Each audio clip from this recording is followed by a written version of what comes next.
झारखंड में 2 दिनों के चुनावी दौरे के बाद प्रधानमंत्री बिहार आ रहे हैं और सभा दरभंगा में होगी। इससे पहले ही तेजस्वी यादव दरभंगा पहुंच गए हैं और उन मुद्दों को उठाया जा रहा है जिसके लिए इलाके के लोगों ने लंबा इंतजार किया है। एयरपोर्ट चालू हो चुका है तो एम्स पर राजनीति जारी है। देखिए ये रिपोर्ट। 4 मई को प्रधानमंत्री नरेंद्र मोदी दरभंगा में चुनावी सभा करेंगे, जहां से बीजेपी के उम्मीदवार हैं गोपाल जी ठाकुर और उनका मुकाबला है आरजेडी के ललित यादव से। लेकिन प्रधानमंत्री के दौरे से पहले पहुंचे आरजेडी नेता तेजस्वी यादव और मुद्दा उठा दिया दरभंगा एम्स का।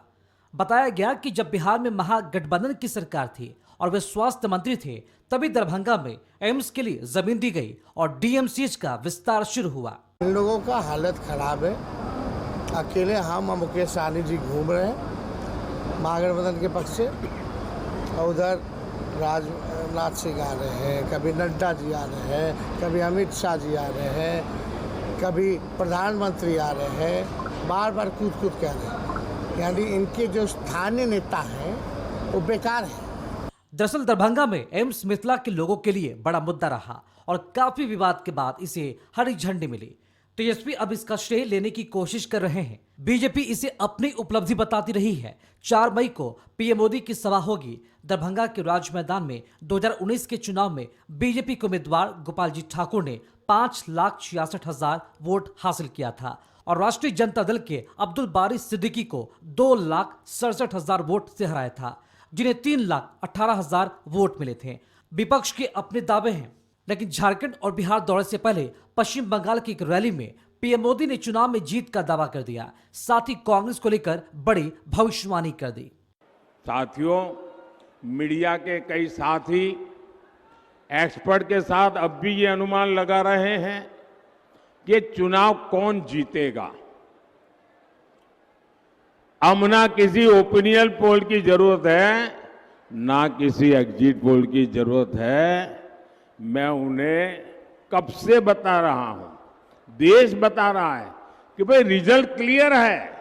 मोदी जीत की गारंटी दे रहे हैं तो आरजेडी अध्यक्ष ने सोशल मीडिया एक्स पर पोस्ट कर प्रधानमंत्री पर निशाना साधा है।